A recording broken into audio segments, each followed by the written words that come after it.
नमस्कार। आज हम कक्षा 12 की हिंदी साहित्य की पुस्तक सरयू का 10वां पाठ पढ़ेंगे। पाठ का शीर्षक है कुरुक्षेत्र, जो रामधारी सिंह दिनकर द्वारा रचित है। समर निंद है धर्मराज, पर कहो शांति वह क्या है, जो अनीति पर स्थित होकर भी बनी हुई सरला है। समर का अर्थ होता है युद्ध, निंदे का अर्थ होता है निंदा योग्य। इसमें भीष्म पितामह युधिष्ठिर को समझाते हुए कहते हैं कि हे धर्मराज युधिष्ठिर, युद्ध करना निंदनीय है, पर कहो वह शांति भी क्या शांति है, जो अनीति के बल पर स्थापित होकर सरल बनी हुई है। सुख समृद्धि का विपुल कोश संचित कर कल बल छल से, किसी क्षुधित का ग्रास छीन धन लूट किसी निर्बल से। विपुल का अर्थ होता है भंडार, कल ज्ञान, बल शक्ति, छल धोखा, क्षुधित भूखा, ग्रास निवाला या कोर, निर्बल होता है कमजोर। भीष्म पितामह कहते हैं कि जिसने ज्ञान, शक्ति और धोखे से अपना सुख और समृद्धि का भंडार स्थापित कर लिया हो, या किसी भूखे का निवाला छीना हो, या किसी कमजोर से धन लूट लिया हो, ऐसे व्यक्ति से युद्ध करना उचित है।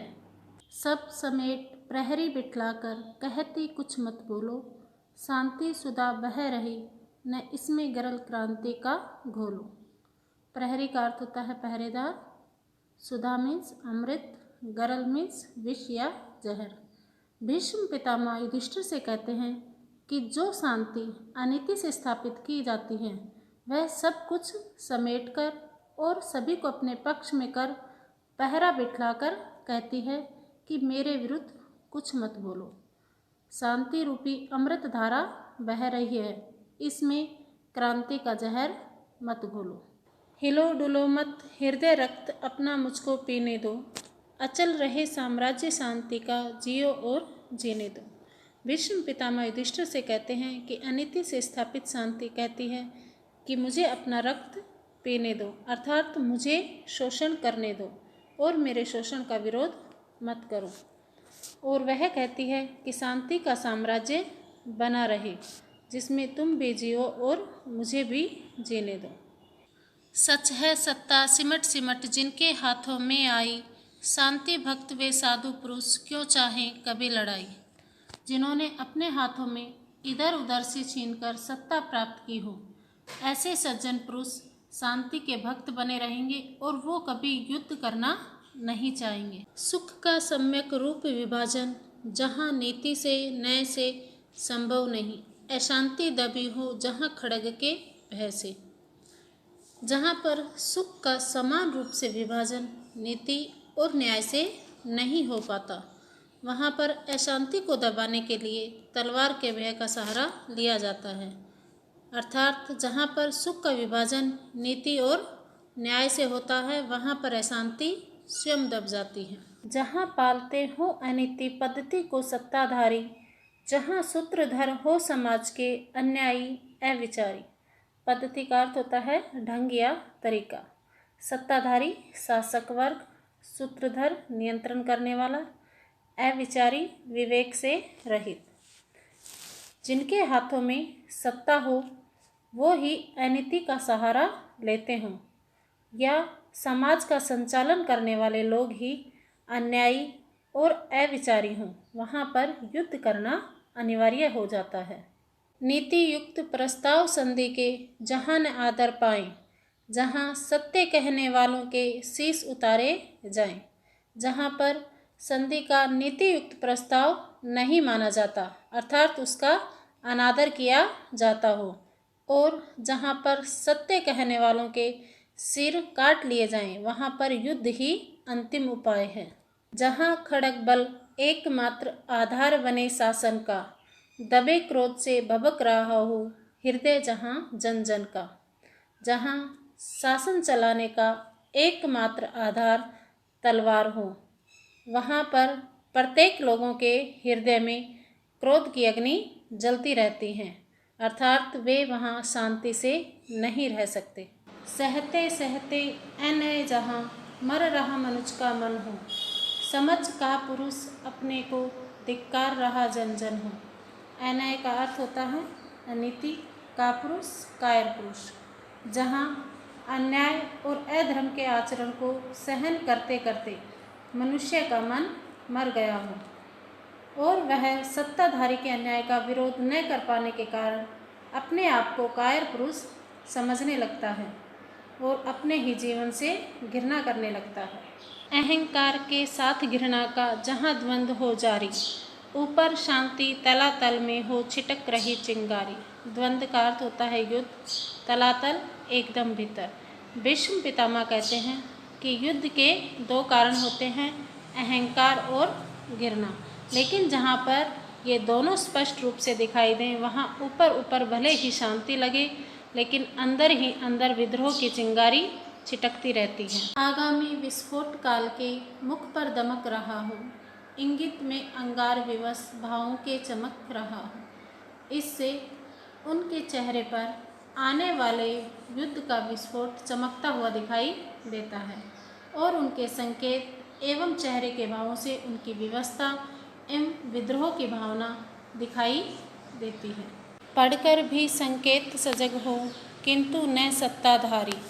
दुर्मति और अनल में दे आहुतियाँ बारी बारी। यदि सत्ता पर अधिकार रखने वाला जनता के विद्रोह के संकेत को देखकर भी सावधान नहीं होता, तो वह अपनी दुर्बुद्धि के द्वारा शोषण रूपी आहुतियाँ देकर बार बार उस विद्रोह की आग को बढ़ाता रहता है। कभी नए शोषण से, कभी उपेक्षा, कभी दमन से, अपमानों से, कभी सर्ववेदक व्यंग्य वचन से। सर्ववेदक का अर्थ होता है बाण के समान चुभने वाले। इस प्रकार सत्ता पर अधिकार रखने वाले शोषण के नए नए तरीकों से, कभी शोषितों की उपेक्षा करके, कभी उनका दमन करके और कभी अपमान करके और कभी कभी बाणों की तरह चुभने वाले व्यंग्य वचनों से उस विरोध को भड़काते रहते हैं। दबे हुए आवेग वहाँ यदि उबल किसी दिन फूटे, संयम छोड़ कालबन मानव अन्यायी पर टूटे। भीष्म पितामह कहते हैं कि इस प्रकार अपमान, उपेक्षा और व्यंग्य वचनों से जब शोषितों को दबाया जाता है, यदि उनका दबा हुआ आवेग किसी दिन बाहर आ जाता है, तो वे अपने संयम को छोड़कर अन्यायी शासक पर काल बनकर अर्थात मौत बनकर टूट पड़ते हैं। कहो कौन दायी होगा उस दारुण जग दहन का, अहंकार या घृणा, कौन दोषी होगा उस रण का। दायी का अर्थ होता है उत्तरदायी, दारुण भयानक, जग दहन संसार को जलाने वाली आग। भीष्म पितामह कहते हैं कि इस संसार के विनाश का कौन उत्तरदायी होगा, अहंकार या घृणा, इन दोनों में से कौन इस युद्ध का दोषी है। तुम विषण हो समझ हुआ जगदहा तुम्हारे कर से, सोचो तो क्या अग्नि समर की बरसी थी अंबर से। विषण का अर्थ होता है दुखी, जगदहा भयंकर विनाश, अंबर आकाश। भीष्म पितामह युधिष्ठिर से कहते हैं कि तुम यह सोचकर दुखी हो कि यह भयंकर विनाश तुम्हारे ही हाथों से हुआ है, पर तुम यह सोचो क्या यह युद्ध की अग्नि आकाश से अपने आप बरसी थी, अर्थात क्या यह युद्ध अपने आप ही हो गया था, अथवा अकस्मात मिट्टी से फूटी थी यह ज्वाला, या मंत्रों के बल से जन्मी थी यह शिखा कराला। शिखा का अर्थ होता है आग की लपट, कराला भयानक। भीष्म पितामह युधिष्ठिर से कहते हैं कि क्या अचानक ही इस आग की ज्वाला धरती से फूट कर निकली थी, या फिर किसी मंत्र के बल से इस युद्ध की लपटें उत्पन्न हुई थी, अर्थात महाभारत का युद्ध अचानक नहीं हुआ था। कुरुक्षेत्र के पूर्व नहीं क्या समर लगा था चलने, प्रतिहिंसा का दीप भयानक हृदय हृदय में बलने। समर का अर्थ होता है युद्ध, प्रतिहिंसा हिंसा के बदले हिंसा, बलने का अर्थ होता है जलना। भीष्म पितामह युधिष्ठिर से कहते हैं कि क्या कुरुक्षेत्र में हुआ युद्ध बहुत पहले से ही शुरू नहीं हो गया था, क्या लोगों के हृदय में प्रतिहिंसा का भयानक दीपक बहुत पहले से ही नहीं जलने लगा था, अर्थात महाभारत का जो युद्ध हुआ उसकी शुरुआत बहुत पहले से ही हो गई थी। शांति खोलकर खड़ग क्रांति का जब वर्जन करती हैं, तभी जान लो किसी समर का वह सर्जन करती हैं। भीष्म पितामह कहते हैं कि जब शांति तलवार के बल पर स्थापित की जाती है, तभी यह हमें समझ लेना चाहिए कि वह किसी युद्ध का निर्माण कर रही है। शांति नहीं तब तक जब तक सुख भाग न नर का सम हो, नहीं किसी को बहुत अधिक हो, नहीं किसी को कम हो। भीष्म पितामह कहते हैं कि जब तक मनुष्य के सुख का विभाजन समान रूप से नहीं होता, तब तक शांति स्थापित नहीं की जा सकती। जनता में सुख का विभाजन न तो किसी को बहुत अधिक होना चाहिए और न ही कम होना चाहिए। समान रूप से विभाजन होने पर ही शांति स्थापित की जा सकती है। ऐसी शांति राज्य करती है तन पर नहीं, हृदय पर, नर के ऊंचे विश्वासों पर, श्रद्धा भक्ति परने पर। तन का अर्थ होता है शरीर, श्रद्धा आदर भाव, परने प्रेम भाव। समाज में सुख का विभाजन समान रूप से होने पर जो शांति स्थापित की जाती है, वह मनुष्य के शरीर पर ही नहीं बल्कि हृदय पर विराज करती है। समाज में शांति मनुष्य के ऊंचे विश्वास, श्रद्धा भक्ति और प्रेम भाव पर ही स्थापित हो सकती है। न्याय शांति का प्रथम न्यास है। जब तक न्याय न आता, जैसा भी हो महल शांति का सुदृढ़ नहीं रह पाता।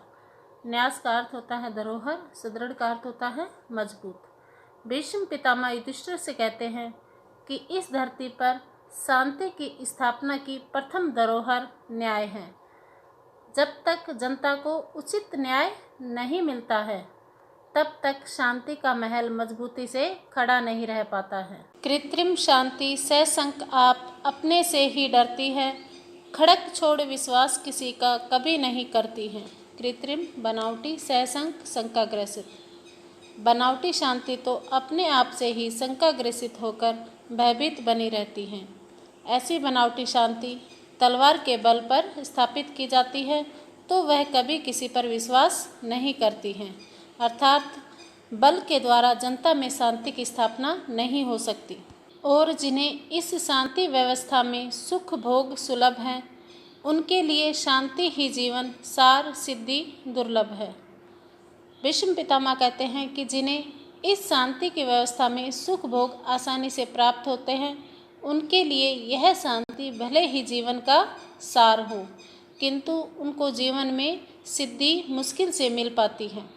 पर जिनकी अस्थियां चबाकर शोणित पीकर तन का जीती है यह शांति, दाह समझो कुछ उनके मन का। अस्थियां, हड्डियां, शोणित, रक्त। परंतु जिस जनता की हड्डियों को चबाकर या शरीर का रक्त पीकर जो शांति स्थापित हो पाती है, वह शांति जनता के मन की पीड़ा होती है। अर्थात शोषण के द्वारा कभी शांति स्थापित नहीं हो सकती। स्वत्व मांगने से न मिले, संघात पाप हो जाए। बोलो धर्मराज शोषित वे, जिए या कि मिट जाए। स्वत्व स्वाधिकार, संघात समाज या समुदाय। भीष्म पितामह कहते हैं, जब जनता को उनका अधिकार मांगने से भी न मिले तो समाज में पाप बढ़ जाता है। इसलिए हे धर्मराज युधिष्ठिर, तुम ही बताओ, ऐसे शोषित लोग जीवित रहें या फिर शासक का विरोध करके मिट जाए। न्यायोचित अधिकार मांगने से न मिले तो लड़के तेजस्वी छीनते समर को, जीत या कि खुद मर के। भीष्म पितामह कहते हैं कि यदि न्याय उचित अधिकार मांगने से भी न मिले तो तेजस्वी लोग युद्ध में लड़के या तो विजय होते हैं या फिर अन्याय का विरोध करते हुए मर जाते हैं। किसने कहा पाप है समुचित, स्वत्व प्राप्ति हित लड़ना। उठा न्याय का खड़ग समर में, अब है मारना मरना। भीष्म पितामह कहते हैं कि यह किसने कहा है कि अपने अधिकारों के लिए लड़ना पाप है या न्याय के लिए युद्ध में तलवार उठाकर निर्भय होकर मारना या मरना अनुचित है। क्षमा दया तप तेज मनोबल की दे वर्था दुहाई, धर्मराज व्यंजित करते तुम मानव की कदराई। भीष्म पितामह कहते हैं कि हे धर्मराज युधिष्ठिर, तुम क्षमा दया तप तेज और मनोबल की व्यर्थ में ही दुहाई दे रहे हो। इससे तुम मानव की कायरता को ही व्यंजित कर रहे हो। अर्थात अन्यायी के साथ क्षमा और दया आदि का व्यवहार नहीं करना चाहिए। अन्यायी को क्षमा कर देना और उस पर दया करना कायरता की ही पहचान है। हिंसा का आघात तपस्या ने कब कहाँ सहा है। देवों का दल सदा दानवों से हारता रहा है। आघात का अर्थ होता है प्रहार। भीष्म पितामह युधिष्ठिर को समझाते हुए कहते हैं कि तपस्या जैसी प्रवृत्ति ने हिंसा के प्रहार को कब और कहाँ सहा है। इसीलिए देवताओं का दल सदा दानवों की हिंसक प्रवृत्ति से हारता रहा है। मनह शक्ति प्यारी थी तुमको यदि पौरुष जवलन से, लोभ किया क्यों भरत राज्य का फिर आए क्यों वन से। भीष्म पितामह युधिष्ठिर से कहते हैं, यदि तुम्हें अपने पराक्रम से मनोबल ही प्यारा था तो तुमने इस भारत राज्य पर अधिकार करने का लोभ क्यों किया और क्यों 13 वर्ष वनवास में रहकर लौट आए।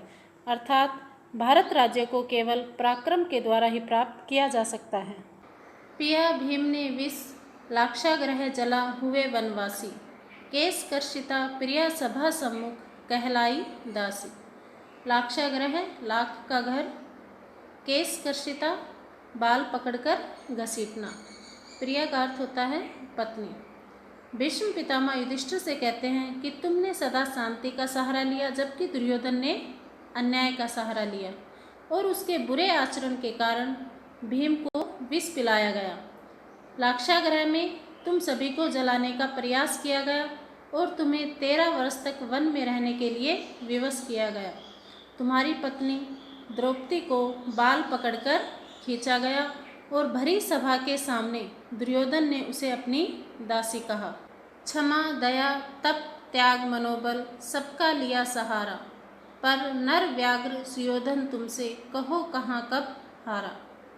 नर व्याघ्र का अर्थ होता है नर के रूप में सिंह। सुयोधन का अर्थ है यहाँ पर दुर्योधन। भीष्म पितामह युधिष्ठिर से कहते हैं कि तुमने दुर्योधन को शांत करने के लिए क्षमा दया तप त्याग और मनोबल सभी का सहारा लिया, परंतु वह हिंसक स्वभाव वाला दुर्योधन तुमसे कभी भी नहीं हारा। क्षमाशील हो रिपु समक्ष तुम हुए विनत जितना ही, दुष्ट कौरवों ने तुमको कायर समझा उतना ही। रिपु का अर्थ होता है शत्रु, विनत का अर्थ होता है विनम्र। भीष्म पितामह युधिष्ठिर से कहते हैं कि तुम शत्रुओं के सामने जितने क्षमाशील बने हो और शत्रुओं के सामने जितना विनम्र हुए हो, दुष्ट कौरवों ने तुमको उतना ही कायर समझा है। अत्याचार सहन करने का कुफल यही होता है, पौरुष का आतंक मनुज कोमल होकर खोता है। भीष्म पितामह युधिष्ठिर से कहते हैं कि जो व्यक्ति अत्याचार और अन्याय को सहन करता है उसका यही बुरा परिणाम मिलता है कि वह व्यक्ति पराक्रमी होकर भी शत्रुओं के सामने कोमल व्यवहार करता है, जिससे उसके पराक्रम का जो भय है वह समाप्त हो जाता है। क्षमा सौंपती उस भुजंग को जिसके पास गरल हो, उसका क्या जो दंतहीन विष रहित विनित सरल हो। शोभती शोभा देती हैं, भुजंग सांप गरल विष। भीष्म पितामह कहते हैं कि क्षमा उसी सांप को शोभा देती है जिसके पास जहर हो, अर्थात शक्ति होने पर क्षमा करना यश को बढ़ाता है, परंतु जिसके पास न दांत हों और न ही विष हो और वह अत्यंत विनित एवं सरल हो, उसका क्षमाशील होना व्यर्थ है। 3 दिवस तक पंथ मांगते रघुपति सिंधु किनारे, बैठे पढ़ते रहे छंद अनुनय के प्यारे प्यारे। पंथ का अर्थ होता है रास्ता, रघुपति श्री राम, अनुनय प्रार्थना। भीष्म पितामह कहते हैं कि श्री राम 3 दिन तक समुद्र के किनारे बैठकर श्रीलंका जाने का रास्ता मांगते रहे और समुद्र की प्रार्थना में वहीं बैठकर श्लोक पढ़ते रहे, परंतु विनम्रता दिखाने से समुद्र ने श्री राम की प्रार्थना को नहीं सुना।